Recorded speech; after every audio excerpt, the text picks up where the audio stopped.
Well, Petra, thank you so much for giving me this opportunity to discuss with you the situation that I'm currently facing.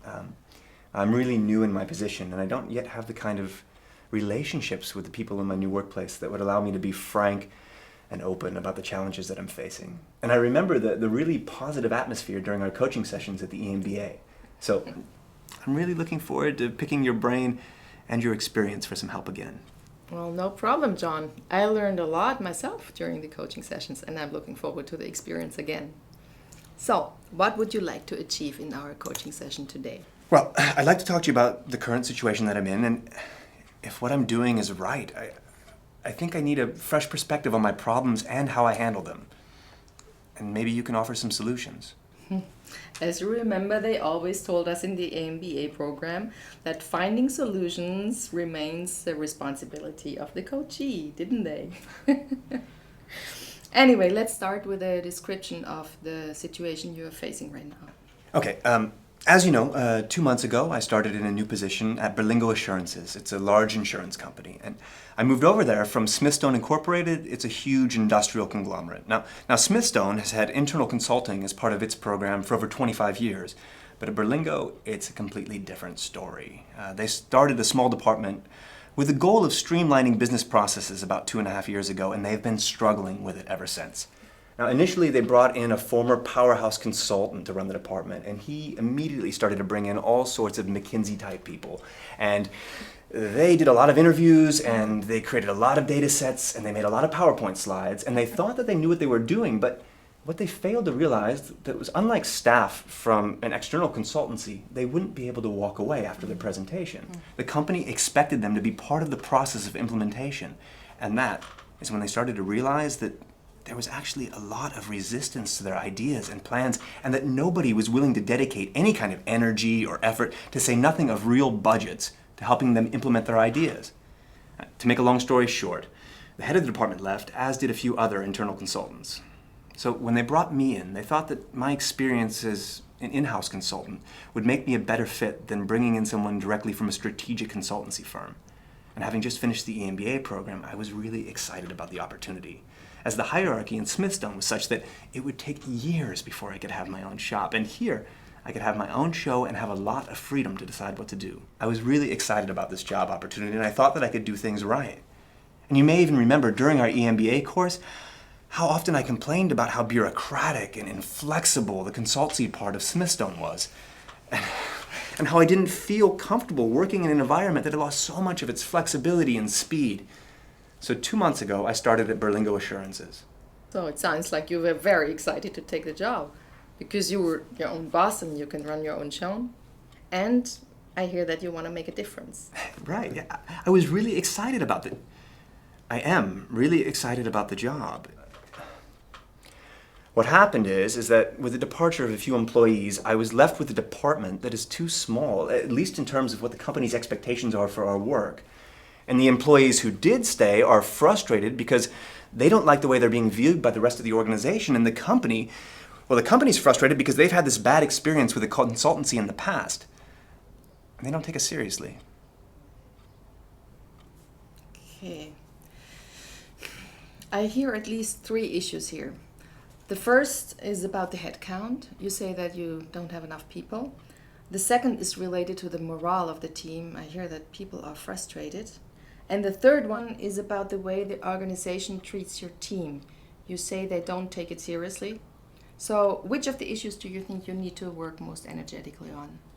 I guess you're probably going to suggest the third. I mean, if people aren't taking us seriously, it doesn't make any sense to try to boost morale or look for good people elsewhere. I suppose that's what you're going to suggest? I think we should work on whatever is important to you. Right.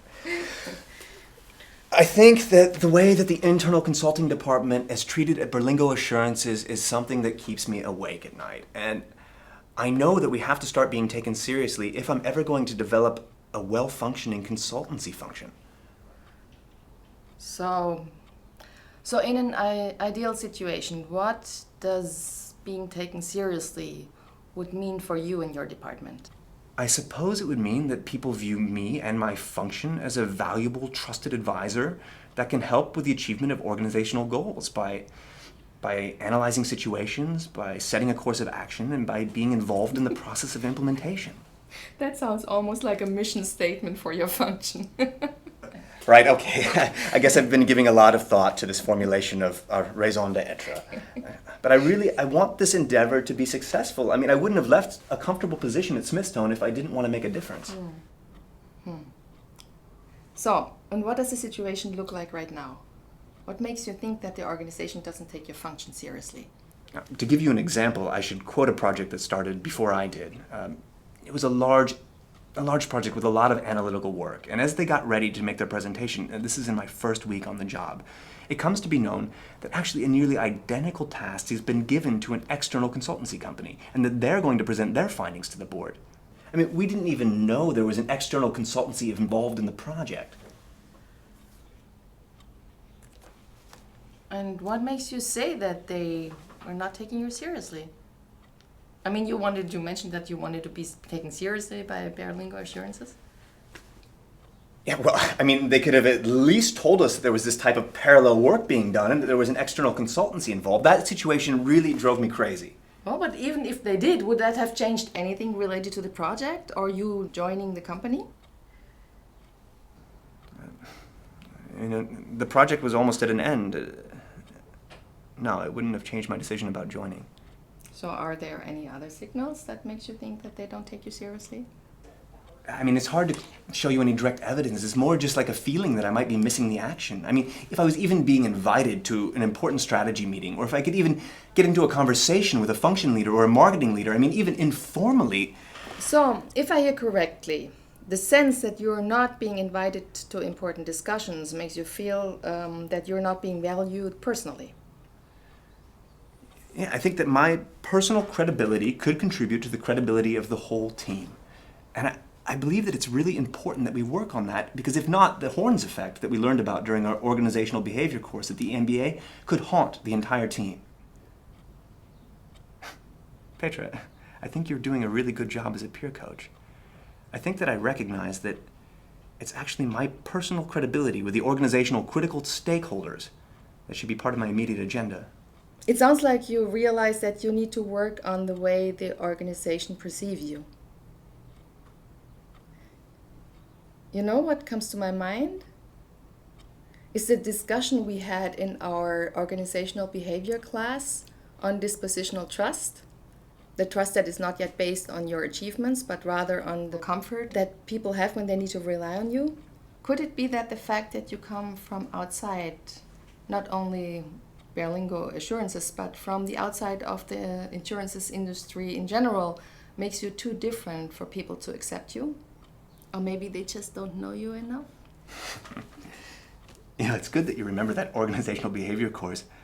You know, when that professor told us that this stuff would be the most important for our professional careers, I didn't really take him seriously. And now it seems like all of my problems are people issues. You know, you might be right in both of your hypotheses. I mean, maybe I am too different and people don't know what to expect of me. And maybe I haven't made the easiest job for letting people get to know me and my goals for the department. So?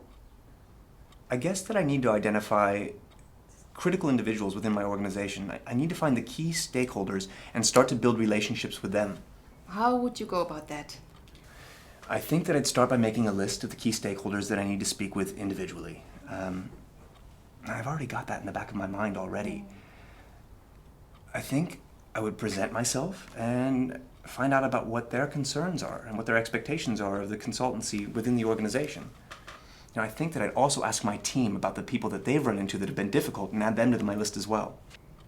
Is there anyone else you should consult about this list of the critical stakeholders? That would probably be my boss, the Senior VP for Strategy. Now, I'll certainly need to run the results of this departmental audit past him, but that might be a good chance for me to also show him the names of my list of critical stakeholders, and perhaps he can also help assist me in getting appointments with some senior people. What else could you do? I could also talk to my boss about the possibility of presenting the departmental vision to a broader audience.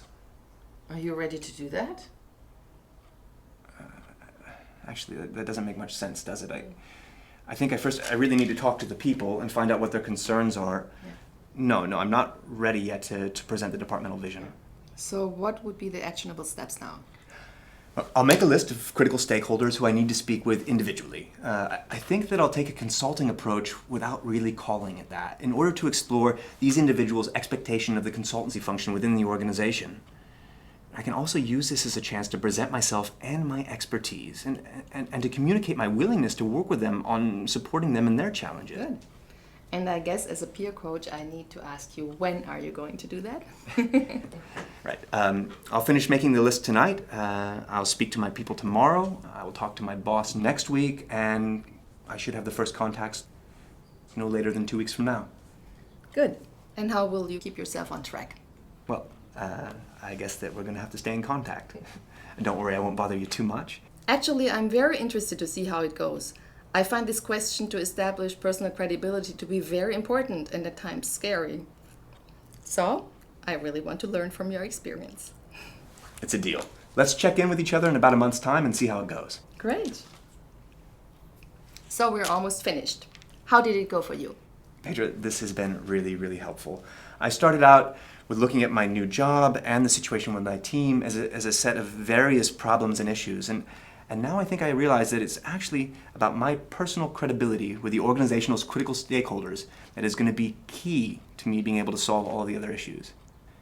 And people say that personal relationships have no place in business. It's just simply not true. Thank you very much. And how was it for you to coach me? Well, I learned something myself.